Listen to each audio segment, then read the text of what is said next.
ಸಣ್ಣ, ಭಸ್ಮವ ನಮಗೆ ನೀಡಣ್ಣ.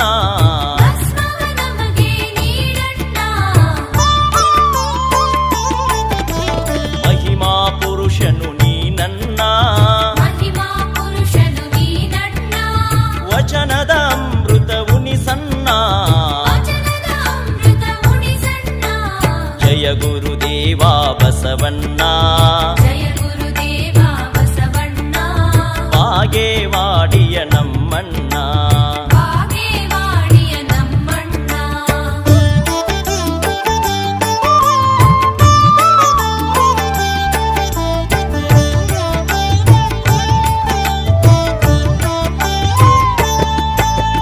ದಾಸೋಹ ಮೂರ್ತಿಯೇ ಬಸವಣ್ಣ, ಧರ್ಮದ ದಾರಿಗೆ ನಡೆಸಣ್ಣ.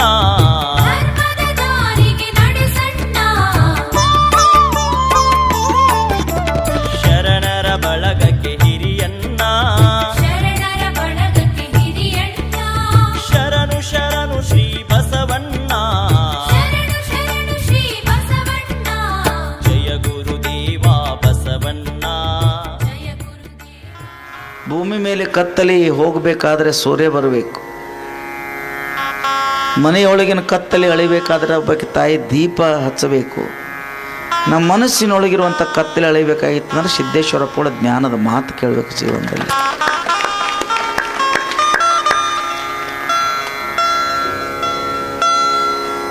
ಇನ್ನು ಮುಂದಿನ ದಿನಮಾನದಾಗ ಹೇಗ್ರಿ ಅಂತ ನೀವು ನನ್ನೊಂದು ಮಾತು ಕೇಳ್ಬೋದು. ಅಪ್ಪಗಳು ಜಗತ್ತಿನಲ್ಲಿ ಅಮರರಾದರು, ಇತಿಹಾಸದಲ್ಲಿ ಉಳಿದರು ಅಲ್ರಿ. ಯಾವ ಪುತ್ಥಳಿಯಲ್ಲಿ ಯಾವ ಬರಹದಲ್ಲಿ ಇಂಥವ್ರು ಇದ್ರಂತ ಉಳಿಯೋಕ್ಕಿಂತನೂ ಕೂಡ ಅಪ್ಪಗಳು ಜ್ಞಾನ ರೂಪದಲ್ಲಿ ಅವರಿಗಾಗಿ ಒಂದು ದೊಡ್ಡ ಸಮಾಧಿ ಮಾಡಬೇಕು, ದೊಡ್ಡ ಮಂದಿರ ಕಟ್ಟಬೇಕು, ಬಂಗಾರ ಮಂದಿರ ಕಟ್ಟಬೇಕು, ಏನೋ ಸ್ಮಾರಕ ಮಾಡಬೇಕಂತ ನಾವೆಲ್ಲರೂ ಭಕ್ತರು ಇಚ್ಛೆ ಪಟ್ಟಾಗ ಅವರಂದರು ಏನೂ ಇರಬಾರದು. ಸಾವಿರಾರು ವರ್ಷಗಳಾದ ಮೇಲೆ ಕಟ್ಟಿದಂಥ ಗುಡಿ ಬಿದ್ದು ಹೋಗ್ಬೋದು, ಸ್ಮಾರಕ ಬಿಸಲಾಗ ನಿಂತು ಒಂದಿನ ಏನೋ ಚೆಲ್ಲಿ ಹೋಗ್ಬೋದು. ಅದಕ್ಕಾಗಿ ಜಡವಾಗಿರ್ತಕ್ಕಂಥ ಗುಡಿ ಮಂದಿರಗಳನ್ನು ಕಟ್ಟಿ ನನ್ನ ಸಲುವಾಗಿದು ಇಂಥವ್ರದ್ದು ಅಂತ ಅನ್ನೋಕ್ಕಿಂತನೂ ಕೂಡ ಅದನ್ನು ಕೂಡ ಅಗ್ನಿ ಕೊಡ್ರಿ. ಅಗ್ನಿ ದೇವತೆ ಮುಟ್ಟಂದ್ರೆ ಅದೆಲ್ಲವೂ ಪವಿತ್ರ ಆಗ್ತದೆ, ಭಸ್ಮ ಆಗ್ತದೆ. ಅದನ್ನು ಸಮುದ್ರಕ್ಕೆ ಹಾಕಿಬಿಡ್ರಿ, ನಂದನ್ನೋದು ಏನೋ ಉಳಿಬಾರ್ದು ಅಂತ ಪೂಜೆ ಅಪ್ಪಗಳು ಅವ್ರು ಇದ್ರಾಗ ಬರ್ದಾರ ನೋಡ್ರಿ.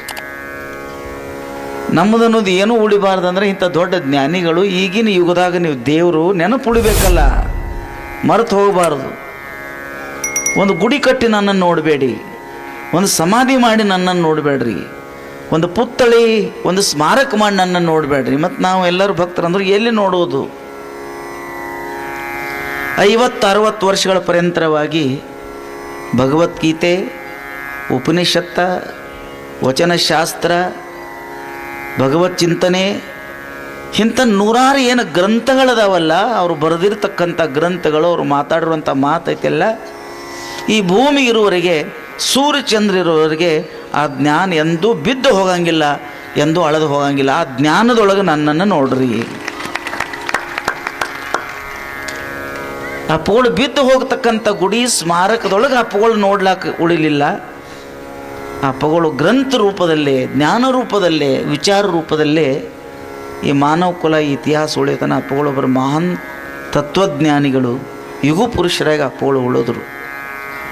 ಅಂಥ ಮಹಾಪುಣ್ಯ ಪುರುಷರ 3ನೇ ವರ್ಷ ಅವರಿಗೆ ನಾವು ನಮಸ್ಕಾರ ಹೇಳ್ತಾ ಇದ್ದೀವಿ.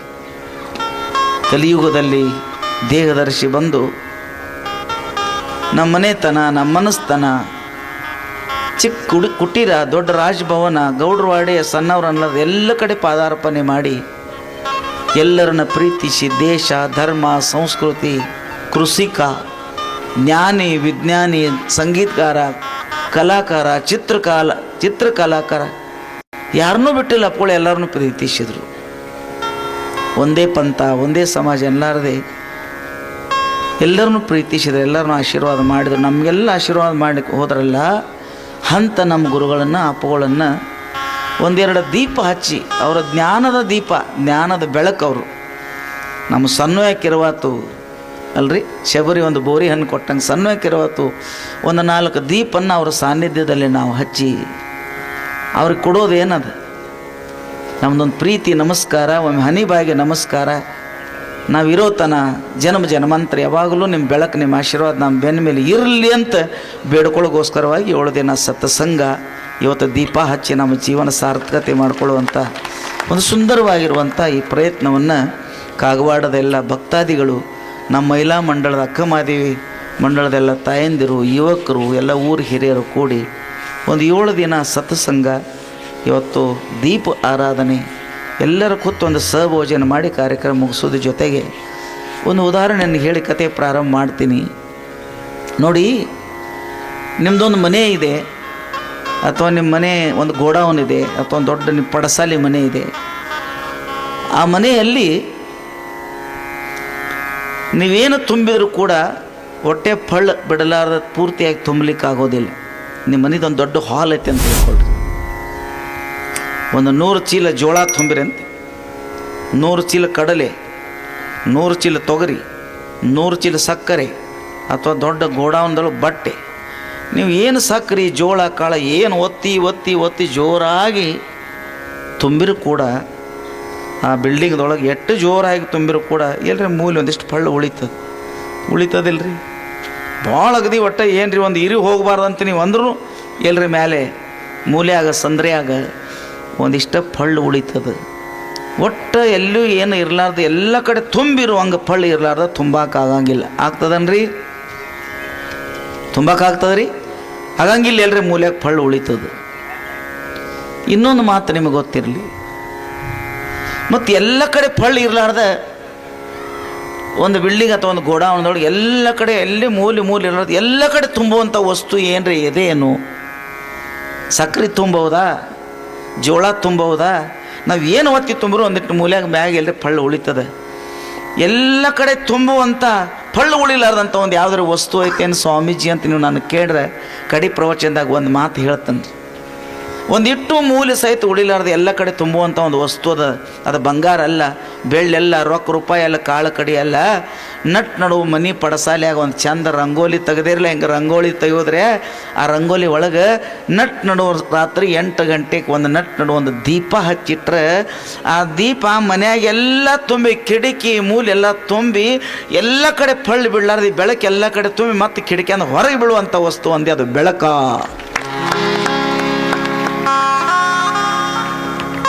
ಬೆಳಕ್ರಿ. ಹಂಗೆ ನಮ್ಮ ಜೀವನದೊಳಗೆ ನಮ್ಮ ಮನಸ್ಸು ಅನ್ನುವಂಥದ್ದು ಒಂದು ಪಡಸಾಲೆ ಐತಲ್ಲ, ಶರೀರ ಅನ್ನೋಂಥ ಮನೆಯೊಳಗೆ ಮನಸ್ಸು ಅನ್ನುವಂಥ ಒಂದು ಪಡಸಾಲೆ ಐತಲ್ಲ, ಈ ಮನಸ್ಸಿನೊಳಗೆ 100 ಎಕರೆ ಹೊಲ ತುಂಬ್ರಿ. ನಾವು ಹೆಂಗದೇವು ಅನ್ನೋದು ಹೇಳ್ತೇನೆ ನಿಮಗೆ. ಶರೀರ ಅನ್ನುವಂಥ ಮನೆ, ಇಲ್ಲಿ ಮನಸ್ಸು ಅನ್ನುವಂಥ ಪಡಸಾಲೆ ಐತಿ. 100 ಎಕರೆ ಹೊಲ ಹಾಕ್ರಿ, 100 ಕೋಟಿ ರೂಪಾಯಿ ಹಾಕ್ರಿ, 10 ಫ್ಯಾಕ್ಟ್ರಿ ಹಾಕ್ರಿ, ಬಂಗಾರ ಹಾಕ್ರಿ, ಬೆಳ್ಳಿ ಹಾಕ್ರಿ, ಮನಸ್ಸಿನಾಗ ಹೆಂಡತಿ ಮಕ್ಕಳು ಅಲ್ಲ, ಮಾನ ಸನ್ಮಾನ, ತಿನಸ ಉಣಸ 1000 ಕೋಟಿ ಗಟ್ಟಲೆ ಏನೆಲ್ಲ ಈ ಮನಸ್ಸಿನ ಪಡಸಾಲೆ ತುಂಬಿರ 1000 ಕೋಟಿ ಐತಿ. ಇನ್ನೊಂದು 100 ಕೋಟಿ ಆಗ್ಬೇಕಂತ ಮತ್ತೆಲ್ಲಿ ಫಳ್ಳು ಉಳಿತದೆ. 100 ಎಕರೆ ಇತ್ತಂದ್ರೆ ಮಗ್ಲಾನವ್ರು ಮಾರಾಕ್ ತೆಗೆದಾರ, ಅದೊಂದು ತೊಗೊಂಡ್ರೆ 150 ಆಗ್ತಿತ್ತಲ್ಲ. 100 ಕೋಟಿ ಐತಿ, ಇನ್ನೊಂದು 100 ಕೋಟಿ ಆಗ್ಬೇಕಾಗಿತ್ತಲ್ಲ. ಒಂದು ಫ್ಯಾಕ್ಟ್ರಿ ಐತಿ, ಇನ್ನೊಂದು 4 ಫ್ಯಾಕ್ಟ್ರಿ ತೆಗಿಬೇಕಂತ ತಿಳ್ಕೊಂಡು ತಿನ್ನಿಸೋದು ಉಣಿಸೋದು ಈ ಬಂಗಾರ ಬೆಳ್ಳಿ ಜಡವಾದಂಥ ಈ ಪ್ರಪಂಚ ತುಂಬಾಕವಾದ್ರೆ ಎಷ್ಟು ಕೊಟ್ಟರು ಸಹಿತ ಈ ಮನಸ್ಸಿನ ಪಡಸಾಲಿ, ಈ ಮನಸ್ಸು ತುಂಬಿ ಮುಗಿತಪ್ಪ, ತೃಪ್ತಿ ಆಗ್ಯಾನಿ, ಏನೂ ಇಚ್ಛೆ ಪಡ್ಲಾರ್ದಂಗೆ ಎಲ್ಲ ಮುಗೀತು ನೋಡಂತ ಯಾವ ದೇಶ ಆಳುವಂಥ ರಾಜನ ಹಿಡ್ಕೊಂಡು ಕೈಯಾಗ ತಟ್ಟಿ ಹಿಡ್ಕೊಂಡು ಭಿಕ್ಷಾ ಬಿಡುವಂಥ ಭಿಕ್ಷುಕನ ಹಿಡ್ಕೊಂಡು ರಾಜ್ಯನವರೆಗೆ ಸಾಕು ಮನಸ್ಸೆಲ್ಲ ತುಂಬೈತೆ ಅಂತ ಯಾರು ಹೇಳಂಗಿಲ್ಲ. ಈ ಮನಸ್ಸಿನ ಪಡಸಾಲೆಗೆ ಎಲ್ಲರೇ ಫಳ್ಳು ಉಳಿತದ. ಮತ್ತು ನೀವು ಅನ್ನೋರು ಮತ್ತು ಇದು ಕೂತ್ರಿ ಇಲ್ಲನ್ರಿ, ಇವತ್ತು ಪ್ರವಚನ ಕೊನೆಯದೈತಿ, ಮನಸ್ಸು ತುಂಬುದಂಥದ್ದು ಯಾವುದು ಇಲ್ಲನ್ರಿ. ರೊಕ್ಕ ರೂಪಾಯಿ ಸಂಸಾರ ವಸ್ತುಗಳು ಕೊಟ್ಟರೆ ಮನಸ್ಸು ತುಂಬಂಗಿಲ್ಲ. ಒಂದು ಪಡಸಾಲೆಗೆ ಏನು ತುಂಬಿರೂ ತುಂಬಂಗಿಲ್ಲ. ಒಂದು ದೀಪ ಹಚ್ಚಿದ ಬಳಕ ಮನೆಯಾಗೆಲ್ಲ ಬೆಳಕು ತುಂಬ್ತದೆ. ಹಂಗೆ ವಸ್ತು ಕೊಟ್ಟರೆ ಈ ಮನಸ್ಸು ಸಾಕಾಗಂಗಿಲ್ಲ. ಯಾವುದು ಸತ್ಯ, ಯಾವುದು ಅಸತ್ಯ, ಯಾವುದು ಬಂದದ, ಯಾವುದು ಹೋಗ್ತದ, ಯಾವುದು ಯಾವಾಗಲೂ ಇರೋದದ, ಯಾವುದು ಬಂದು ಹೋಗೋದದ, ಎಲ್ಲವೂ ಬಿಟ್ಟು ಹೋಗ್ತದೆ. ಯಾವಾಗಲೂ ಉಳಿಯುವಂಥ ದೇವರೊಬ್ಬರ ಒಳಗದಾನಂತ ಯಾವಾಗ ಗುರು ನಮ್ಮ ಮನುಷ್ಯನೊಳಗೊಂದು ಜ್ಞಾನದ ದೀಪ ಹಚ್ತಾನಲ್ಲ, ಇಲ್ಲಿ ಕತ್ಲೆಲ್ಲ ಹೋಗಿ ಈ ಮನಸ್ಸಿನ ಪಡಸಾಲಿ ಒಳಗೆ ಜ್ಞಾನದ ಬೆಳಕು ಯಾವಾಗ ತುಂಬತೈತೆಲ್ಲ ಅವಾಗ ಮೋಕ್ಷ ಸತ್ಯದ ದರ್ಶನ ಆಗ್ತದೆ. ಏನು ಕಲಿಯೋದಂದ್ರೆ ಮನಸ್ಸು ಸ್ವಚ್ಛ ಮಾಡೋದು ಕಲಿಯೋದ, ವಿಶ್ವಾಸ ಪ್ರೀತಿಯನ್ನು ಕಲಿಯೋದ, ಭಗವಂತನ ಭಕ್ತಿ ಅಂತಕ್ಕಂಥದ್ದು ಮಾಡೋದನ್ನು ನಾವು ಕಲಿಬೇಕು. ನಂಬಿ ಕರೆಯದೊಡೆ ಓ ಎನ್ನನೇ ಶಿವ. ಎಂತಿಂಥವ್ರು ಭಾರತ ದೇಶದಾಗ ನಂಬಿ ಬಾಳಲಿಲ್ಲ. 12 ವರ್ಷಗಳ ಪರ್ಯಂತರವಾಗಿ ನಿರಂತರವಾಗಿ ರಾಮಾಂತಕ್ಕಂಥ ಶಬರಿ ಯಾವ ದೊಡ್ಡ ವಿದ್ಯಾಪೀಠಕ್ಕೆ ಹೋಗಿ ಏನು ಡಾಕ್ಟರೇಟ್ ಮಾಡಿ ಎಲ್ಲ ಶಾಸ್ತ್ರ ಓದಿ ಎಲ್ಲ ಮಾಡಿ ದೊಡ್ಡ ವಿದ್ವಾಂಸಿಗಿದ್ದಳು ಮುದುಕಿ ಅಂತಲ್ಲ, ಏನಿಲ್ಲ. ಮಾತಂಗ ಋಷಿ ಗುರುಗಳು ಒಂದು ರಾಮನು ಅಂತ ಮಂತ್ರ ಕೊಟ್ಟರು. ಇಲ್ಲೇ ಅನ್ಕೊತ್ಕೊಂಡು ಒಂದಿನ ಅವ ಬರ್ತಾನ, ಅವನ ದರ್ಶನ ಆದ ಬಳಿಕ ನಿನಗೆ ಪರಮ ಮೋಕ್ಷ ಆಗ್ತೈತಿ ಅಂತ ಅವ್ರು ಹೇಳಿ ಹೋದರು. ಹಿಂದೆ ನಂದು ತಂದು ಅನ್ನೋದು ಏನೂ ಇಲ್ಲ. ಅಲ್ಲೇ ಬಿದ್ದಂಥ 4 ಗಡ್ಡೆ ಗೆಣಸ, ಅಲ್ಲೇ ಇರುವಂಥ 4 ಹನ್ನ, ಚಿಕ್ಕದಾದಂಥ ಒಂದು ಕುಟೀರ, ದಿನಾಲು ರಸ್ತಾದ ಮ್ಯಾಗ ಹೂ ಹಾಕ್ತಿದ್ದಳು. ಯಾಕೆ? ನನ್ನ ರಾಮ ಬರ್ತಾನಂತ ಗುರುಗಳು ಹೇಳ್ಯಾರ, ಅವನ ಅಂಗಾಲಿಗೆ ಮಣ್ಣು ಹತ್ತಬಾರದು. ನನ್ನ ರಾಮ ಬರ್ತಾನಂದ ಬಳಿಕ ಅವನ ಕಾಲಿಗೆ ಮಣ್ಣು ಹತ್ತಬಾರದು. ದಿನ ಹಾದಿಗೆ ಹೂ ಹಾಕ್ತಿದ್ದಳು. ದಿನ ದೀಪ ಹಚ್ಚಿ ದಿನ ಚಂತನ ಕನ್ನ ನೀರು ತಂದು ಪ್ರೀತಿಯಿಂದ ತಾಯಿ ಕಾಣ್ಲಾರ್ದಾಗ ಮಗು ಹೆಂಗೆ ಹಠ ಮಾಡಿ ಹೇಳ್ತಾ ದಿನಾಲು ರಾಮ ಯಾವಾಗ ಬರ್ತೀಯ ಅಂತ ಕಣ್ಣೀರು ಹಾಕ್ತಿದ್ದಳು ಅಂತ. ಆದರೆ ಒಂದು ಮಾತು ಗೊತ್ತಿರಲಿ, 12 ವರ್ಷ 14 ವರ್ಷ ಕಾಲ ಕಳೀತು. ದಿನಾಲು ರಸ್ತಾದ ಮೇಲೆ ಹಾಕಿದಂಥ ಹೂಗಳು ಬಾಡಿದು. ಆದರೆ ಹೂವು ಹಾಕೋದು ತಪ್ಪಲಿಲ್ಲ, ದಿನಾಲು ಹಾಕ್ತಿದ್ರು, ಹೂಗಳು ಬಾಡಿದು. ಆದರೆ ಶಬರಿ ಹೃದಯದೊಳಗೇನು ಭಕ್ತಿ ಅನ್ನತಕ್ಕಂಥದ್ದಿತ್ತಲ್ಲ, ರಾಮನನ್ನು ನೋಡ್ಬೇಕನ್ನುವಂಥ ಭಕ್ತಿ ಉತ್ಸಾಹ ಇತ್ತಲ್ಲ, ಆ ಪ್ರೀತಿ ಎಂದೂ ಬಾಡಲಿಲ್ಲ. ಅದಕ್ಕಾಗಿ ಅಯೋಧ್ಯದ ರಾಮ ಒಂದಿನ ಲಕ್ಷ್ಮಣ ಸಹಿತವಾಗಿ ಬರುವಂತ.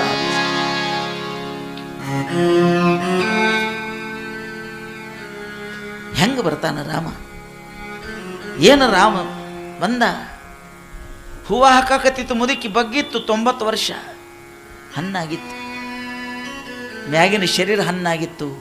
ರಾಮ ರಾಮ ರಾಮ ಅಂದು ಒಳಗಿನ ಮನಸ್ಸ ಅದು ಮಾವಿನಕಾಯಿ ಮಾವಿನ ಹಣ್ಣಕ್ಕಿಂತ ರುಚಿಯಾಗಿತ್ತು. ರಾಮ ಒಳಗೆ ತುಂಬಿದ್ದ. ಹೂವು ಹಾಕ್ತಿದ್ದು ಬಂದು ನಿಂತು 4 ಹೂ ಪಾದದ ಮೇಲೆ ಬಿದ್ದು. ಯಾರಪ್ಪ? ಯಾರು? ಅವಾಗೆ ಅವ ಹೇಳ್ತಾನೆ, ರಾಮ. ಯಾವ ರಾಮ? ಯಾರನ್ನು ದಿನಾಲು ಪೂಜೆ ಮಾಡಿ ನೆನೆಸ್ತಿಲ್ಲ ಅದೇ ರಾಮ. 90 ವರ್ಷ ಮುದುಕಿ ಸಣ್ಣ ಮಕ್ಕಳಿಗತ್ತೆ ಕುಣಿಲಿಕ್ಕೆ ಪ್ರಾರಂಭ ಮಾಡಿದಾಳೆ. ಹೋಗಿ ನೀರು ಕೊಡ ತರಲಿಲ್ಲ, ದೇವರಿಗಾಗಿ ಪಾದ ತೊಳಕ್ಕೆ ನೀರು ಕೊಡ ತರಲಿಲ್ಲ. ಕಣ್ತುಂಬ ರಾಮನ್ ನೋಡಿ ಏನು ಹನಿಗೆ ಪಾದಕ್ಕೇನು ತನ್ನ ಹನೆಯನ್ನು ಊರಿ ಗಟ್ಟಿಯಾಗಿ ಪಾದ ಹಿಡಿದಳಲ್ಲ. 2 ಕಣ್ಣುಗಳಿಂದ ಹರಿತಕ್ಕಂಥ ಕಣ್ಣಿನ ನೀರು ಪ್ರೀತಿ ಕಣ್ಣ ನೀರಿನಿಂದ ರಾಮನ ಪಾದ ತೊಳೆದಾಳ. ಹೂವನ್ನು ಮೈ ಮೇಲೆ ಚೆಲ್ಲಾಡಾಳ, ಹೊರಳಾಡಿ ನಮಸ್ಕಾರ ಮಾಡ್ತಾಳೆ ಶಬರಿ. ಇವತ್ತಿನ ದಿನ ಯಾವ ದೊಡ್ಡ ಪಂಡಿತ ಪರೀಕ್ಷೆ ಮಾಡಲಿಲ್ಲ, ದೊಡ್ಡ ಶಾಸ್ತ್ರ ಓದಲಿಲ್ಲ. ನಂಬದೆ ನೆಚ್ಚದೆ ಭರಿದೆ ಕರೆವವರ ಕೊಮ್ಮ ಮೆಟ್ಟಿ ಕೂಗೆಂದ ಕೂಡಲ ಸಂಗಮ ದೇವ. ನಂಬರು ನೆಚ್ಚರು ಭರಿದೆ ಕರೆವ. ಸನ್ನಿವೇಶ ನಾವು ನೋಡಬೇಕು. ರಾಮ ಯಾವ ರಾಮ? ಮುತ್ತರತ್ನ ಸಿಂಹಾಸನ ಮೇಲೆ ಕೋಟಿ ಕೋಟಿ ಬೆಲೆ ಬಾಳತಕ್ಕಂಥ ರತ್ನ ಸಿಂಹಾಸನ ಮೇಲೆ ಅಯೋಧ್ಯದಲ್ಲಿ ರಾಜಕುಮಾರ ಆಗಿ ಅಯೋಧ್ಯದ ರಾಜ ಆಗಿ ಸಿಂಹಾಸನ ಮೇಲೆ ಕೂಡ್ತಾ ಇದ್ದಲ್ಲ, ಅವತಾರಿ ಪುರುಷ ರಾಮ, ಅಯೋಧ್ಯದ ರಾಜರಾಮ, ಪುರುಷೋತ್ತಮ ರಾಮ. ಒಬ್ಬಕ್ಕೆ ಬಡವಿ ಮಾಡುವಂಥ ಭಕ್ತಿಗೋಸ್ಕರವಾಗಿ ಚಾಪಿ ಮೇಲೆ ಬಂದು ಕುಂತ, ಚಾಪಿ ಮೇಲೆ ಬಂದು ಕುಂತ. ನನ್ನ ದೇವರಿಗೆ ನಾ ಏನು ಕೊಡ್ಬೇಕಂತ ಓಡಾಡಿ ಬೋರೆ ಹಣ್ಣು ತರ್ತಾಳೆ. ನಿಮಗೆಲ್ಲ ಗೊತ್ತೈತೆ, ಯಾರು ನೆನಪು ಮಾಡ್ತೀನಿ.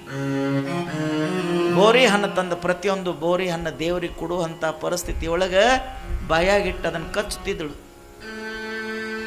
ಬಾಯಿ ಒಳಗಿಟ್ಟು ಅದನ್ನು ಕಚ್ಚುತ್ತಿದ್ದಳು. ಒಳಗೆ ಹುಳುಗಳದವನ್ನು ನೋಡ್ತಿದ್ದಳು. ನಾಲಿಗೆ ಮೇಲೆ ಇಟ್ಟು ಅದು ಹುಳಿ ಐತೆಯನ್ನು ನೋಡ್ತಿದ್ದಳು. ನನ್ನ ದೇವರ ತಿನ್ನೋತ್ನಾಗ ಒಂದು ಬಾಯಾಗ ಕ್ರಿಮಿ ಹೋಗಬಾರ್ದು. ನನ್ನ ದೇವ್ರ ಅಕಸ್ಮಾತ್ ಈ ಬೋರಿ ಹಣ್ಣು ತಿನ್ನೋತ್ನ್ಯಾಗ ಅವಾಗ ಹುಳಿ ಹತ್ತಿ ಮುಖ ಎಕ್ಕಡ್ರೆ ಆಗಬಾರ್ದು. ಅವ್ ತಿನ್ನುವಂಥ ಹಣ್ಣು ರುಚಿ ಇರ್ಬೇಕಂತ ಕಚ್ಚಿ ನೋಡ್ತಿದ್ಳು, ನಾಲ್ಗೆ ಮ್ಯಾಗ ನಿಟ್ಟು ನೋಡ್ತಿದ್ಳು. ಇದನ್ನ ನೋಡಿ ಚಲೋ ಅದ ಅಂತ ತಿಳ್ಕೊಂಡು ಒಂದೊಂದು ಅವನಿಗೆ ಬೋರಿ ಹಣ್ಣು ತಿನ್ನಿಸ್ತಿದ್ರು. 14 ವರ್ಷದ ಪುಣ್ಯ ಫಲ. 14 ವರ್ಷ ಬ್ಯಾಸರಿಲ್ಲಾರದ ನಿರಂತರವಾಗಿ ನಾಮಸ್ಮರಣೆ ಮಾಡಿದಾಗ ಬೇಸಿಗೆ ಒಳಗೆ ಬಿರುಕು ಬಿಟ್ಟಂತ ಭೂಮಿ ಮ್ಯಾಗ, ಕಾದ ಬಿರುಕು ಬಿಟ್ಟಂತ ಭೂಮಿ ಮ್ಯಾಗ ಜೋರಾಗಿ ಮಳೆಯಾಗಿ ಒಟ್ಟುಗಳಲ್ಲಿ ತುಂಬಿದ ಒಳಕ ಆ ಭೂಮಿ ತಾಯಿಗೆ ಎಷ್ಟು ಸಮಾಧಾನ ಆಗ್ತದಲ್ಲ. ರಾಮ ರಾಮ ಅನ್ನುವಂಥ ಹೃದಯ ಯಾವಾಗಲೂ ಸಣ್ಣ ಮಕ್ಕಳಿಗತೆ ಹೃದಯ, ನಾಮಸ್ಮರಣೆ ಮಾಡುವಂಥ ಹೃದಯಕ್ಕೆ ಒಮ್ಮೆ ರಾಮ ದರ್ಶನ ಆದ ಬಳಿಕ ಅಡಮಳಿ ಬಿದ್ದು ಒಡ್ಡು ತುಂಬಿದಟ್ಟು ಮನಸ್ಸಿಗೆ ಶಾಂತಿಯಾಗಿ ಆನಂದದ ಕಣ್ಣೀರು ಸುರಿತಾ ಇದ್ದಾವ ಶಬರಿದು. ಒಂದೊಂದು ಎಂಜಲ ಬೋರಿ ಹಣ ತಿನ್ನಿಸ್ತಾ ಇದ್ದಾಗ ತಿನ್ನಿಸ್ಕೋತಕ್ಕಿ ಕಣ್ಣಾಗ ನೀರು ಬಂದಿದ್ದು. ರಾಮ ಅಕ್ಕಿ ಮುಖವನ್ನು ನೋಡಿ ಪ್ರತಿಯೊಂದು ಹಣ್ಣು ತಿನ್ನತ ಆನಂದವಾಗಿ ಅಕ್ಕಿ ನೋಡಿ ರಾಮನ ಕಣ್ಣಾಗ ನೀರು ತುಂಬಿತ್ತಂತೆ. ಮಗ್ಗಲಾಗಿದ್ದಂತ ಜೊತೆಗೆ ಬಂದಂತ ಲಕ್ಷ್ಮಣ ಹೇಳ್ತಾನೆ, ಅಣ್ಣ ಈಕಿ ಯಾ ಕುಲದಕ್ಕಿ, ಈಕಿ ಯಾ ಕುಲದಕ್ಕಿ, ನಾವ್ಯಾ ಕುಲದವ್ರು? ಕ್ಷತ್ರಿಯ ವಂಶದಲ್ಲಿ ಹುಟ್ಟಿರ್ತಕ್ಕಂಥ ಪುರುಷೋತ್ತಮ ಅಯೋಧ್ಯದ ರಾಮ ಅವತಾರಿ ಪುರುಷನು ಹೌದು, ರಾಜನೂ ಹೌದು. ಅಡವಿಯೊಳಗ ಗಡ್ಡಿಗೆ ಅನಸ ತಿನ್ನುವಂಥ ಸಾಮಾನ್ಯ ಕುಲದಿ ಮುದುಕೆಲ್ಲೇ ನಮ್ಮ ದೊಡ್ಡವಲ್ಲ, ಸಣ್ಣವಲ್ಲ, ನಡುವಿನವ್ವ ಮಹಾರಾಣಿ ಕೈಕ ಅಲ್ಲ, ಕೌಶಲ್ಯ ಸುಮಿತ್ರಿ ಅಲ್ಲ, ನಮ್ಮ ಕುಲಕ್ಕೆ ಸಂಬಂಧ ಇಲ್ಲ. ಈಕೆ ಯಾವೋ ಸಾಮಾನ್ಯ ಕುಲದಲ್ಲಿ ಇರ್ತಕ್ಕಂಥವಳು. ಅವಳು ಬಾಯಾಗ ಕಚ್ಚಿದಂಥ ಎಂಜಲ ಬೋರಿ ಹಣ್ಣು ತಿಂತಿಯಲ್ಲ ಅನ್ನ, ಇವು ಎಂಜಲ ಬೋರಿ ಹಣ್ಣ ನಿನಗೇನು ಸ್ವಲ್ಪ ಎಂಜಲು ಅನ್ನಿಸ್ಲಿಲ್ಲೇನು? ಈ ಮಾತನ್ನು ಹೇಳಿದಾಗ ರಾಮನ ಕಣ್ಣ ತುಂಬ ನೀರು ಬಂತಂತೆ. ಲಕ್ಷ್ಮಣ ಒಂದು ಮಾತನ್ನು ಕೇಳ್ತಾನೆ, ಅಣ್ಣ ಇದು ಎಂಜಲ ಬೋರಿ ಹಣ್ಣ, ಈಕೆ ನಮ್ಮ ಅವ್ವಲ್ಲ, ಸಾಮಾನ್ಯ ಕುಲದಲ್ಲಿ ಹುಟ್ಟಿರ್ತಕ್ಕಂಥವಳು. ನಮ್ಮ ಜಾತಿಗೆ ಇವ್ರ ಜಾತಿಗೆ ನಮ್ಮ ಸ್ಥಾನಮಾನಕ್ಕೆ ಒಂದು ಪೃಥ್ವಿಯನ್ನು ಆಳುವಂಥ ರಾಜರು ನಾವು. ಅಡಿವೆಯಾಗಿರುವಂಥ ಮುದುಕಿ ಯಾವಾಗ ಸ್ನಾನ ಮಾಡ್ಯಾಳ ಗೊತ್ತಿಲ್ಲ, ಸ್ವಚ್ಛ ಇಲ್ಲ, ಅದು ಬಾಯಾಗ ಹಾಕಿ ಕಚ್ಚಾತಾಳ. ಈ ಎಂಜಲು ಬೋರಿ ಹಣ ತಿಂತಿಯಲ್ಲ, ನಿನಗೇನು ಅನ್ನಿಸಲಿಲ್ಲೇನು?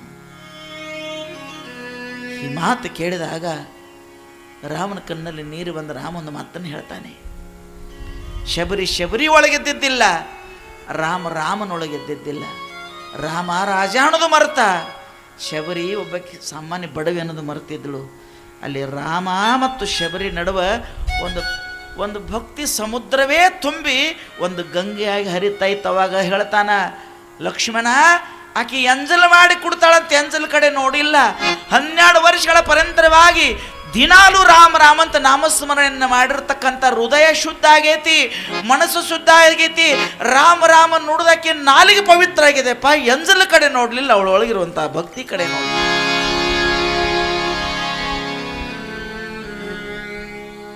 ನಾ ರಾಜ ಅನ್ನೋದು ಮರೆತೆ, ಆಕೆ ಎಂಜಲ ಮರೆತೆ.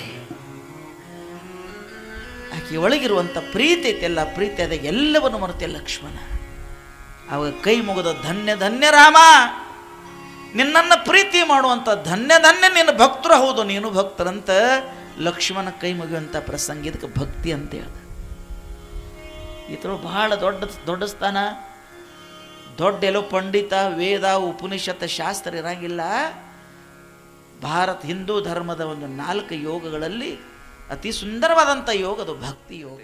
ಒಂದು ಗಾಡಿ ಆ ಕಡೆ ಹೋದ್ರೆ ಒಂದು ಗಾಡಿ ಈ ಕಡೆ ಹೋಗಿರ್ತೈತಿ. ಜೀವನ ಅಂದಮೇಲೆ ಎಲ್ಲ ಒಂದೇ ಇರೋದಿಲ್ಲ. ಎಲ್ಲ ಒಂದೇ ಇದ್ರೆ ಹೆಂಗೆ? ಈಗ ನಾನೊಬ್ಬ ಮಾತಾಡ್ತೀನಂತ ಇವ್ರು ನನಗೆ ಹಾಡಕ್ಕೆ ಬರೋದಿಲ್ಲ, ನನಗೆ ಹಾಡಕ್ಕೆ ಬರೋದಿಲ್ಲ, ಇವ್ರು ಹಾಡ್ತಾರೆ. ಅವ್ರು ಹಾಡ್ತಾರೆ ಬಾ ಅಂತ ನಾ ದುಃಖ ಪಟ್ಕೊಂಡೆ ಅಂದ್ರೆ ನನಗೆ ದುಃಖ ಆಗತ್ತೆ. ಅವ್ರಿಗೆ ಹಾಡಕ್ಕೆ ಬರ್ತದೆ, ನನಗೆ ಮಾತಾಡಕ್ಕೆ ಬರ್ತದೆ. ಅವ್ರು ಹಾಡೋದ್ರೊಳಗೆ ಆನಂದ ಅದರ, ನಾ ಮಾತಾಡೋದ್ರೊಳಗೆ ಆನಂದ ಅದೀನಿ ಅಂತ ಅಂದ್ಕೊಂಡ್ರೆ ಎಷ್ಟು ಚಲೋ ಇರೋದಿಲ್ಲ ಹೇಳಿ ಜೀವನ. ಇರೋದ್ರೊಳಗನ ತೃಪ್ತಿ ಯಾರು ಪಡ್ತಾರಲ್ಲ ಅವ್ರ ಬದುಕೆ ಶ್ರೀಮಂತ ಬದುಕು. ಇರೋದ್ರೊಳಗೆ ಎಷ್ಟು ಸಾಧ್ಯ ಐತೆ ಅಷ್ಟು ತೃಪ್ತಿ ಪಡೋದು. ದೇವ್ರು ನಮಗೆ ಏನು ಕೊಟ್ಟಾನ ಅದ್ರೊಳಗೆ ಬದುಕೋದು. ನಾವು ಹಂಗಲ್ಲ, ಏನೋ ಬೇಕನ್ನೋರು ನಾವು. ಒಟ್ಟು ದೇವ್ರೇನು, ಮತ್ತು ದೇವ್ರು ನಮಗೆ ನೆನಪಾಗೋದು ಯಾವಾಗ? ಯಾವಾಗ ನಮಗೆ ದೇವ್ರ ನೆನಪಕ್ಕಾನ ಅಂದ್ರೆ ಯಾವಾಗ ದೇವ್ರು ನಮಗೆ ಕಷ್ಟ ಕೊಟ್ಟಾನಲ್ಲ ಅವಾಗ ನೆನಪಕ್ಕಾನ, ಅಲ್ಲಿ ತಕ್ಕ ನಮಗೇನು ದೇವ್ರ ನೆನಪಾಗೋದಿಲ್ಲ ಬಟ್ಟೆ. ಮತ್ತು ಅವ ಅಂತಾನವ ಒಮ್ಮೆ ಹಿಂಗೆ ಕಷ್ಟ ಭಾಳ ಬಂತು, ಒಬ್ಬ ಹೋದ ದೇವ್ರ ಕಡೆ ಬೆಡ್ಕೊಳ್ಳೋಕೆ. ದೇವ್ರ ಅಂದ, ಏನು ಮರ ನೀ ಈಗ ಬಂದಿಯಲ್ಲ ಅಂದ. 3 ವರ್ಷ ಆಯ್ತು ರೀ ಮದುವೆ ಮಾಡೀರಿ, ಮದುವೆ ಆಗಿ 3 ವರ್ಷ ಆಗ್ಯದ, ಒಟ್ಟ ಜೀವನದೊಳಗೆ ನೆಮ್ಮದಿನೇ ಇಲ್ಲ, ಅದಕ್ಕೆ ಏನು ಮಾಡಬೇಕು? ದೇವ್ರಂದ, ಅಲ್ಲೋ ನಿನಗೆ 3 ವರ್ಷದಕ್ಕಿಂತ ಮುಂಚೆ ನಾ ಒಟ್ಟ ನೆನಪಾಗಿದ್ದಿಲ್ಲ ನಿನಗೆ. 3 ವರ್ಷ ಆದ್ಮ್ಯಾಗ ಈಗ ಕಷ್ಟ ಬಂದವಂತ ನನ್ನ ಕಡೆ ಬಂದಿಯಲ್ಲ, ಇದ್ರ ಕಡೆ ನನಗೆ ಏನು ಪರಿಹಾರ ಇಲ್ಲ, ನೀ ಮುಂದೆ ಹೋಗು ಅಂದ. ಅವ ಹಂಗೆ ತಲೆ ಕೆಡಿಸ್ಕೊಂತ ಕುಂತಿದ್ದವ. ಅವ ಒಬ್ಬರ ಕಡೆ ಹೋದ, ಅವರೊಬ್ಬರು ದೊಡ್ಡ ಹಿರಿಯರಿದ್ದರು, ಅವ್ರ ಕಡೆ ಹೋಗಿ ಹೇಳ್ದ, ಅಲ್ಲ ಮದುವೆಯಾಗಿ ಸ್ಟಾರ್ಟಿಂಗ್ ಏನು ಅವು ನೋಡಿ ಅವು ಮದುವೆ ಗಟ್ಟಿಯಾಗಿರ್ತಾವ ಅಲ್ಲ, ಅವು ಲೋಕದಾಗ ಇರೋದಿಲ್ಲ ಅವು ಒಟ್ಟ. ಸ್ವಾಮಿಗಳು ನಿಮಗೆ ಹೆಂಗೆ ಗೊತ್ತ್ರಿ ಅಂದಿರಂತೀನಿ ಅವ ನನಗೆ. ನೋಡಿನ ದಿವಸ ನಾವು ಮಠದಾಗೂ ಹುಡುಗರು ಓಡಾಡ್ತಿರ್ತಾವು, ಅವು ಮದುವೆಗಿಂತ ಮುಂಚೆ ನಮ್ಮ ಜೊತೆ ಭಾಳ ಚಂದ ಓಡಾಡ್ತಾವೆ.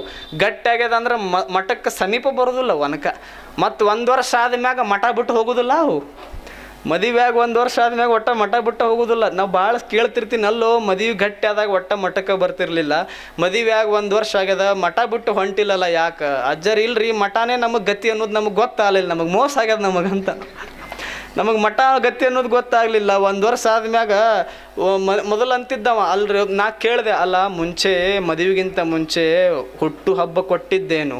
ಹುಟ್ಟು ಹಬ್ಬ ಬಂದ್ರೆ ನೀವು ಹೋಟೆಲ್ಗೆ ಕರ್ಕೊಂಡು ಹೋಗಿದ್ದೇನು? Cake cut ಮಾಡಿಸಿದ್ದೇನು? ಏನು ಕೇಕ್ ಅವನ ಬ್ಯಾಗ್ ತುರುಕ್ತಾನ, ಆಗ ಈಕಿನ ಬ್ಯಾಗ್ ತುರುಕ್ತ, ಎಷ್ಟು ಚಂದ ಪ್ರೀತಿಲೇ ಇದ್ರಲ್ಲ, ಮತ್ತು ಹುಟ್ಟು ಹಬ್ಬ ಮರ್ತಿ ಎಲ್ಲ ಮರ್ತಿ ಯಾಕೆ ಅಂತ ಕೇಳಿದೆ. ಅವ ಅಂದ, ಇಲ್ರಿ ಅಜ್ಜರ, ಎಲೆಕ್ಷನ್ಗೆ ಮುಂಚೆನೇ ಪ್ರಚಾರ ಮಾಡೋದಿರ್ತದೆ, ಎಲೆಕ್ಷನ್ ಆದ್ಮ್ಯಾಗ ಪ್ರಚಾರ ಇರೋದಿಲ್ಲ ಅಂದವ. ಮದುವೆಗಿಂತ ಮುಂಚೆನೆದೆಲ್ಲ ಮಾಡೋದಿರ್ತದೆ ರೀ, ಮದುವೆ ಆದ್ಮ್ಯಾಗ ಒಮ್ಮೆ ತಿಳಿದದ ಬಣ್ಣ ಮತ್ತೊಮ್ಮೆ ಮಾಡೋದಿರೋದಿಲ್ಲ. ಮತ್ತು ನಕ್ಕಿದ್ದು ಕೊನೆ ಯಾವಾಗ ಗೊತ್ತನ್ರಿ ಅಜ್ಜರ ಅಂದ. ಯಾವಾಗ ನಕ್ಕಿ? ಮದುವೆಯಾಗ ಏನು ನಕ್ಕಿ ನೋಡ್ರಿ ಅದೇ ಖರೆ ಅಂದ. ಅವ ಹೇಳಿದ್ದ ಇದು ಮಠದಾಗ ಕುಂತವ ಅಂದಿದ್ದು ನಿಮ್ಗೆ ಹೇಳಕತ್ತೀನಿ ನಾನು ಅಷ್ಟೇ. ಮದುವೆಯಾಗ ಏನು ನಕ್ಕಿನಿ ಅದ ಖರೆ, ಮತ್ತು ಯಾರನ್ನ ಹುಡುಕ್ಯಾಡ್ಕೊಂತ ಬಂದು ಮಠಕ್ಕೆ? ಯಾವ ನಂದು ಫೋಟೋ ಹೊಡೆದಿದ್ನಲ್ಲ ಮದುವೆಯಾಗ ನಗಾಕತ್ತಿದ್ದು ಅವ್ನು ಹುಡುಕ್ಯಾಡ್ಕೊಂತ ಬಂದೀನಿ. ಎದಕ್ಕೆ? ಅವ ಲಾಸ್ಟ್ ಸ್ಮೈಲ್ ಪ್ಲೀಸ್ ಅಂದಿದ್ನಂದ್ರೆ ಅವತ್ತು ನಕ್ಕು ಬಿಡ್ತಿದ್ದೆ ನಾನು ಎಷ್ಟು ಬೇಕಷ್ಟು. ಅವ ಸ್ಮೈಲ್ ಪ್ಲೀಸ್ ಅನ್ಕೊಂತಿದ್ದ, ಅವ ಲಾಸ್ಟ್ ಸ್ಮೈಲ್ ಅಂದಿದ್ನಂದ್ರೆ ಎಷ್ಟು ಬೇಕಷ್ಟು ನಕ್ಕು ಬಿಡ್ತಿದ್ದೆ. ಅವತ್ತ ಕೊನೆ ನಗು ಅಂತ ನನಗೆ ಗೊತ್ತಾಗಿದ್ದಿಲ್ಲ. ಮತ್ತು ನೀವು ಜರ ದೌಡ್ ಬಂದು ಆಶೀರ್ವಾದ ಮಾಡಿ ಹೋದ್ರಿ. ಅವ ಮತ್ತು ಲಾಸ್ಟಿಗೆ ಎಲ್ಲಿ ಬಂದೇವ ನನ್ನ ಕಡೆನೇ ಬಂದ. ನೀವು ದೌಡ್ ಬಂದು ಆಶೀರ್ವಾದ ಮಾಡಿ ಹೋದ್ರಿ. ನಾ ಎದಕ್ಕೆ ಅವ್ನ ಮದುವೆಗೆ ದೌಡ್ ಹೋಗಿದ್ದೆ ಅಂದ್ರೆ, ಬೇರೆ ಕಡೆ ನನ್ನ ಮದುವಿದ್ದು ಒಳಗಿನ ಅಕ್ಕಿ ಕಾಳಕ್ಕೆ ಬರ್ತೀನಿ ಅಂತ 9ವರೆಗೆ ಅಕ್ಕಿ ಕಾಳಕ್ಕೆ ಹೋಗಿದ್ದೆ ನಾನು. ಅವ ಅಂದ, ನೀವು ಎದಕ್ಕೆ ದೌಡ್ ನನಗೆ ಆಶೀರ್ವಾದ ಮಾಡಿರಿ ಅಂತ ನನಗೆ ಈಗ ಗೊತ್ತಾಗ್ಯದ. ನನ್ನ ಮದುವೆ ದೌಡ ಮುಗಿದು ಬೀಳೋದಿತ್ತು, ಅದಕ್ಕೆ ನೀವು ನನಗೆ ದೌಡ್ ಆಶೀರ್ವಾದ ಮಾಡಿರಿ, ನೀವ ಸೇರಿಸ್ರೀಗ ಅಂತವ. ನಾನು ಅಲ್ಲ ಕೋಟ ಯಾವ ಮಠ ಅದು? ನಾನು ಏನು ನಿಮಗೆ ಡಿವೋರ್ಸ್ ತಗೋ ಅಂತ ಹೇಳಿದ್ನ ನಾನು? ಎದಕ್ಕಿದು ಆಗತ್ತೆ ಅಂದರೆ ಪ್ರೀತಿ ಇಲ್ಲ. ಬಸವಣ್ಣ ಅಂತನ, ಅಂದಣವ ನೇರಿದ ಸೊನಗದಂತೆ ಕಂಡಡೆ ಬಿಡದು ತನ್ನ ಮುನ್ನಿನ ಸ್ವಭಾವವ. ಸುಡು ಸುಡು ಮನವಿದು ವಿಷಯಕ್ಕೆ ಹರಿವುದು, ಮೃಡ ನಿಮ್ಮನ್ನೆನೆಯಲುವುದು ಒಂದು ದಿನ. ಎನ್ನೊಡೆಯ ಕೂಡಲ ಸಂಗಮ ದೇವ, ಅನುದಿನ ನಿಮ್ಮನ್ನು ನೆನೆವಂತೆ ಮಾಡು, ಸೆರಗೊಡ್ಡಿ ಬೇಡುವೆ ನಿಮ್ಮ ಧರ್ಮ ಅಂತನ ಬಸವಣ್ಣ. ಮನಸ್ಸು ಹೆಂಗೆ ಅಂದ್ರೆ, ಎಲ್ಲಿ ಕಾಮ ಅದ ಅಲ್ಲೇ ಹೋಗ್ಯದ, ಎಲ್ಲಿ ಮೋಕ್ಷ ಅದ ಅಲ್ಲೇ ಹೋಗ್ಯದ, ಎಲ್ಲಿ ಆಸೆ ಅದ ಅಲ್ಲೇ ಹೋಗ್ಯದ. ಇದಕ್ಕೆ ಮ್ಯಾಗ ಎತ್ತಬೇಕಾಗಿತ್ತು ಅಂದ್ರೆ ಒಂದೇ ಒಂದು ದಾರಿ, ಪ್ರವಚನ. ಇದನ್ನು ಮ್ಯಾಗ ಎತ್ತಬೇಕು ಅಂದ್ರೆ ಬೇರೆ ಯಾವುದರಿಂದನೂ ಸಾಧ್ಯ ಇಲ್ಲ. ಇದನ್ನು ಮೇಲೆತ್ತಬೇಕಾಗಿತ್ತು ಅಂದ್ರೆ ಅದಕ್ಕೆ ಒಂದೇ ಒಂದು ದಾರಿ, ಪ್ರವಚನ. ನೀವು ಭಾಳ ಚಂದ, ನೀವು ಊರ್ನೂರು, ನಿಮ್ಮ ಅಂದ್ರೆ ಬಾಗುವವರು. ಯಾರು ದೊಡ್ಡವರು ಬರ್ತಾರೆ ಅವರಿಗೆ ಬಾಗ್ತಾರೆ, ಯಾರು ಹಿರಿಯರು ಬರ್ತಾರೆ ಅವರಿಗೆ ಬಾಗ್ತಾರೆ. ನಿಮ್ಮೂರಾನ ಯುವಕರಿಗೆ ನಾನು ಕರೆ ಹೇಳ್ತೀನಿ, ಬಹಳ ಕಾರ್ಯಕ್ರಮಗಳಿಗೆ ಹೋಗಿನಿ. ನಿಮ್ಮೂರಾನ ಯುವಕರು ನೋಡಿದ್ರೆ ನನಗೆ ಎಷ್ಟು ಖುಷಿ ಆಗುತ್ತೆ ಅಂದ್ರೆ, ಬೇರೆ ಗ್ರಾಮದ ಯುವಕರು ಇನ್ನೊಬ್ಬರನ್ನು ಚುಡಾಯಿಸೋದ್ರೊಳಗೆ ಹಾಳಾಗ್ಯಾವ. ಬೇರೆ ಗ್ರಾಮದ ಯುವಕರು ಇನ್ನೊಬ್ಬರನ್ನು ಕಾಡಿಸೋದ್ರೊಳಗೆ ಹಾಳಾಗ್ಯಾವ. ಬೇರೆ ಗ್ರಾಮದ ಹುಡುಗರು ಮತ್ತೊಂದು ಬೆಟ್ಟಿಂಗ್ ಆ್ಯಪ್ಗಳು ಆಡಿ ಹಾಳಾಗ್ಯಾವ. ನಿಮ್ಮ ಊರಾನ ಹುಡುಗರು ಮಿತ್ರ ಮಂಡಳಿ ಮಾಡಿಕೊಂಡು ಹಿರಿಯರನ್ನು ಮುಂದೆ ಮಾಡಿ ಚಲೋ ಸ್ವಾಮಿಗಳಿಗೆ ಊರಿಗೆ ಕರೆಸಿ ನಿಮಗೆ ಆಧ್ಯಾತ್ಮಿಕ ಪ್ರವಚನ ಹಚ್ಚು ಕೆಲಸ ಮಾಡಕತ್ತಾರಲ್ಲ. ಮಿತ್ರ ಯುತ್ರರು ಏನು ಕೆ ಅಂದ್ರೆ ಕಾಡಲಾರದ ಮಂದಿ ಅಂತದು ಅನ್ಕೊಂಡಿನ್ಯಾ. ಮತ್ತು ಚಿಂಚ್ಕಂಡಿ ಬೀಕೆ ಅಂದ್ರೆ ಬಾಗುವವರು ಕಾಡಲಾರದ ಮಂದಿ ಅಂತ. ಇವು ಕಾಡು ಮಂದಿ ಭಾಳ ಡೇಂಜರ್. ಇವು ಒಂದು ಮಠ ಉಳಿಸಿಲ್ಲ, ಒಂದು ಮನೆ ಉಳಿಸಿಲ್ಲ, ಒಂದು ಸಮಾಜ ಉಳಿಸಿಲ್ಲ, ಒಂದು ಮಂದಿರ ಉಳಿಸಿಲ್ಲ. ಅವು ಕಾಡು ಮಂದಿ ಬೇರೆ. ಒಬ್ಬ ಸುಭಾಷಿತಕಾರ ಭಾಳ ಚಂದ ಬರೀತಾನೆ, ಕಾಡು ಪ್ರಾಣಿಗಳು ಕಾಡಿನೊಳಗಿದ್ರೆ ಕಾಡುವ ಪ್ರಾಣಿಗಳು ನಾಡಿನೊಳಗದಾವ, ಯಪ್ಪ ಹುಷಾರಾಗಿ ಬದುಕ್ರಿ ಅಂತ ಅವ ಬದುಕ್ತಾನೆ. ನೀವು ಅಂತೀರಿ ಮಂಗ್ಯ ಏನ್ರಿ ಗುರುಗಳ, ಮಂಗ್ಯ ಹೋಗೋದು ಅದು ಟೊಂಕಿ ಮ್ಯಾಗ ಮಕ್ಕೋತದ, ಮಂಗ್ಯ ವೇಸ್ಟ್, ನಾವು ಭಾಳ ಬಾರಿ ಅಂತಿರಲ್ಲ. ಅದು ಮಂಗ್ಯ ಅಂತೈತಿ. ಒಮ್ಮೆ ನೋಡ್ರಿ ನೀವು, ಅದು ಮಂಗ್ಯ ಕಾಡು ಒಳಗೆ 3-4 ಟೊಂಗಿಗಳಿದ್ದು ಅಂದ್ರೆ 4 ಕಾಲು ಹಾಕ್ಕೊಂಡು ಆರಾಮ್ ಮಕ್ಕೊಂಡಿರ್ತೈತೆ. ಅದು ಮಂಗ್ಯ ಎಂದರೆ ಬಿದ್ದೈತನ್? ಎಂದೂ ಬಿದ್ದಿಲ್ಲ. 3 ತಾಸು ನಿದ್ದೆ ಮಾಡ್ಯದ, 4 ತಾಸು ನಿದ್ದೆ ಮಾಡ್ಯದ, ಒಟ್ಟ ಬಿದ್ದಿಲ್ಲದು. ಇವ ಅರ್ಧ ತಾಸು ಕಟ್ಟಿ ಮ್ಯಾಗ ಕುಂತಿರ್ತಾನ. FD ಎಲ್ಲರ ಹೊತ್ಕೊಂಡು ಹೋಗ್ಯಾನ ಬಾ ಯಾವಂತ ಚಿಂತ್ಯಾಗ ಕನಸ್ದಾಗ ರಪಕನ ಕೆಳಗೆ ಬಿದ್ದಿರ್ತಾನೆ ಇವ. ಅದು ಮಂಗ್ಯ ಅಂತೂ ದೊಡ್ಡ ಕಟ್ಟಿ ಮ್ಯಾಗ ಅರ್ಧ ತಾಸು ಮಕ್ಕೊಳ್ಳೋದು ಆಗಲಿಲ್ಲ ನಿನಗೆ, ನೀ ದೊಡ್ಡವಲ್ಲ. ಉದ್ದ ಟೊಂಗಿ ಮ್ಯಾಗ 4 ಕಾಲು ಒಗದು ಆರಾಮ್ ಮಕ್ಕೋತೀನಲ್ಲ, ನಾ ದೊಡ್ಡವ ಅಂತದು ಮಂಗ್ಯ. ಮತ್ತು ನಿಮ್ಮ ಊರೊಳಗೆ ನಾಯಿಗಳಿದ್ರು ನೋಡಿ, ನಾಯಿಗಿರೋ ನಿಯತ್ತು ಮನುಷ್ಯಾಗಿರೋದಿಲ್ಲ. ಒಬ್ಬ ಮನುಷ್ಯ ಸುಮ್ಮನೆ 2 ಪಾರ್ಲೇಜಿ ಬಿಸ್ಕಿಟ್ ನಾಯಿಗೆ ಹಿಂಗೆ ಒಗದ ಅಂದ್ರೆ ಸಾಯುತಕ ಮನುಷ್ಯನ ಬಿಡೋದಿಲ್ಲದು. ಇವ 3 ಹೊತ್ತು ಒಂದೇ ಮನ್ಯಾಗ ಊಟ ಮಾಡಿ ಚಲೋ ಚಲೋ ಬಿಸಿ ಊಟ ಮಾಡಿ ಈ ಮನೆಗೆ ಹೆಂಗೆ ಬೆಂಕಿ ಹಚ್ಚಬೇಕು ಅಂತಲೇ ಯೋಚನೆ ಮಾಡ್ತಿರ್ತಾನೆ. ನಾಯಿ ಅಂತೂ ಹಳಿಸಿದ ಉಂಡು ಮನೆಗೆ ಕಾಯ್ತೀನಿ, ನಾ ದೊಡ್ಡವ. ಉಂಡು ಬಿಸಿ ಬಿಸಿ ಊಟ ಕಾಯ್ದು ಮನೆಗೆ ಬೆಂಕಿ ಹಚ್ಚಕತ್ತಿಯಲ್ಲ, ನೀ ದೊಡ್ಡವಲ್ಲ ಅಂತದು. ಮತ್ತು ಕಡ್ಡಿಪಟ್ನ ನೋಡಿರಿ ಊರಾಗ, ನಿಮ್ಮ ಊರಾಗ ನಾ 2008ರಾಗ ಕಡ್ಡಿಪಟ್ನ ತರಕ್ಕೆ ಹೋಗಿದ್ದೆ. ಅದ್ರ ಬೆಲೆ ₹1. ನಾ ಸಣ್ಣ 2008ರಾಗ. ಮೊನ್ನೆ ನಮ್ಮ ಹುಡುಗರಿಗೆ ಕಳಿಸೀನಿ, ಉದ್ಘಾಟನಾ ಕಾರ್ಯಕ್ರಮಕ್ಕೆ ಕಳಿಸ್ರಪ್ಪ ಅಂತ ಅವ್ರು ಕೊರದು ಹಚ್ತಾರಲ್ಲ, ಅದ್ರದ್ದು ಬೆಲೆ ಈಗ ಎಷ್ಟೈತಿ? ₹1. 2008ರಾಗೂ 1, 2025ರಾಗೂ 1, 2050ರಾಗೂ ಕಡ್ಡಿಪಟ್ನ ₹1 ಇರ್ತೈತಿ. ಬರ್ದಿಟ್ಕೋರಿ ನೀವು. ಯಾಕೆ ಅಣ್ಣ? ಕೊರೆಯವ್ರ ಬೆಲೆ ಯಾವತ್ತೂ ಹೆಚ್ಚಿಗೆ ಆಗೋದೇ ಇಲ್ಲ.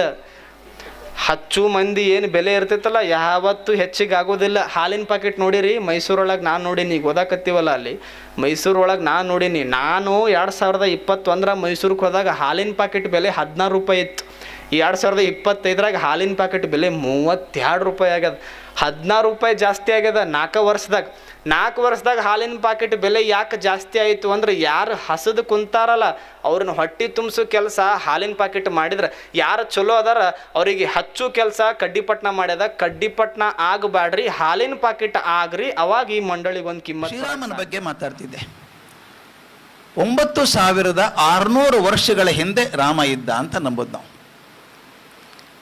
9600 ವರ್ಷಗಳಿದ್ದ ರಾಮ ನಮಗೆ ದೇವರಾಗಿಲ್ಲ ಏನ್ರಿ? ಇವತ್ತು ದೇವರಾಗಿಲ್ಲ. ಇವತ್ತಿಗೂ ರಾಮಾಯಣ ಪಾರಾಯಣ ಮಾಡೋರನ್ನ ಕಂಡಿದ್ದೇನೆ ನಾನು. ಅಂದರೆ ಒಬ್ಬ ರಾಜಕುಮಾರ ಆಗಿನ ಕಾಲಕ್ಕೆ ಬಹು ಪ್ರಚಲಿತವಾದಂಥ ಭಾಳ ಜನ ಹೆಂಡಂದ್ರನ್ನ ಲಗ್ನ ಆಗುವಂಥದ್ದು. ರಾಜನೋ ಬಹುವಲ್ಲಭ ಅಂತ ಮಾತು. ರಾಜರಿಗೆ ಮಾರ್ಜಿನ್ ಬೇಕಾದಷ್ಟು ಮದುವೆ ಆಗೋಲ್ರಕು. ಆಗಲಿಲ್ಲವ, ಏಕಪತ್ನಿ ವೃತಸ್ಥನಾಗಿದ್ದ. ಒಂದೇ ಮಾತು, ಎರಡನೇ ಮಾತಿಲ್ಲ ರಾಮಂದು. ಸತ್ಯ ನ್ಯಾಯ ಹಿಡ್ಕೊಂಡದ್ದಕ್ಕೆ ರಾಮ ಒಬ್ಬ ಯುವರಾಜ ಆಗಿದ್ದವನು ನಮ್ಮ ಮುಂದೆ ದೇವರಾಗಿ ನಿಂತಿದ್ದಾನೆ. 3500 ವರ್ಷಗಳಿದ್ದಂಥ ಕೃಷ್ಣ, ಎಲ್ಲ ಚಕ್ರವರ್ತಿಗಳ ಕಿರೀಟ ಅವನ ಕಾಲ ಹತ್ತಿರ ಇದ್ದರೂ ಕೂಡ ತಾನು ಎಂದೂ ರಾಜ ಆಗಲಿಲ್ಲ. ತನ್ನ ಶಿಷ್ಯನಾದಂಥ ಅರ್ಜುನನ ರಥವನ್ನು ತೊಳೆದು ಕುದುರೆ ತೊಳೆದು ಯುದ್ಧದಲ್ಲಿ ಸಾರಥಿ ಆಗ್ತಾನಲ್ಲ, ಕರ್ಮಯೋಗ ಕಲಿಸ್ಕೊಡ್ತಾನಲ್ಲ ಕೃಷ್ಣ, ಯಾವತ್ತೂ ರಾಜ ಆಗಲಿಲ್ಲ. ಅವನು ನಮಗೆ ದೇವರಾಗಿ ನಿಂತ್ಕೊಂಡ. ರಾಜಕುಮಾರ ಆಗಿದ್ದಂಥ ಬುದ್ಧ, ಜಗವೆಲ್ಲ ಮಲಗೆಲ್ಲರೂ ಬುದ್ಧನೊಬ್ಬನೆದ್ದ ಅಂತ ಹೇಳಿ ಕಾಡಿಗೆ ಹೋದ್ನಲ್ಲ, ಸತ್ಯ ಹುಡ್ಕೊಂಡು ಎಲ್ಲವನ್ನು ಬಿಟ್ಟು ಹೋದಂಥ ಬುದ್ಧ ನಮಗೆ ದೇವರಾದ.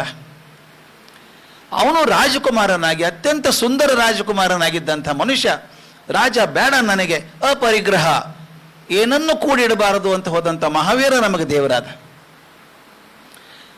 32 ವರ್ಷದ ಹುಡುಗ, ಕಣ್ಣಲ್ಲಿ ಪ್ರೀತಿಯನ್ನು ತುಂಬಿಕೊಂಡು, ಅಂತಃಕರಣವನ್ನು ತುಂಬಿಕೊಂಡು, ಪ್ರೀತಿ ಬಿಟ್ಟು ಏನೇ ಜಗತ್ತಲ್ಲಿ ಇನ್ನೇನೂ ಇಲ್ಲ ಅಂತ ಹೇಳಿ ಶಿಲುಬೆಗೆ ಏರಿದಂಥ ಯೇಸು ಕ್ರಿಸ್ತ ನಮಗೆ ದೇವರಾದ.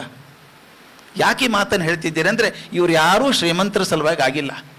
ಇವರಾದದ್ದು ಜಗತ್ತಿಗೆ ಕೊಟ್ಟವರು. ಯಾರು ಪಡ್ಕೊಂಡ್ರು ಅವ್ರು ಯಾರೂ ದೊಡ್ಡವರಾಗಲಿಲ್ಲ, ಕೊಟ್ಟವರು ಯಾರೂ ಸಣ್ಣವರಾಗಲಿಲ್ಲ. ಈ ಮಾತನ್ನು ಜೀವನ ಬೆಲೆ ಹರಿಸ್ಬೇಕಾದ್ರೆ ಯಾವುದರಿಂದ ಮನುಷ್ಯ ಜೀವನ ಅಳಿತೀವಿ ಅಂದಾಗ ಸಾಕ್ರೆಟಿಸ್ ಒಂದು ಮಾತು ಹೇಳ್ತಾನೆ, ಭಾಳ ಒರಟು ಮಾತು. ಸಾಕ್ರೆಟಿಸನ್ ಮಾತೇ ಒರಟು.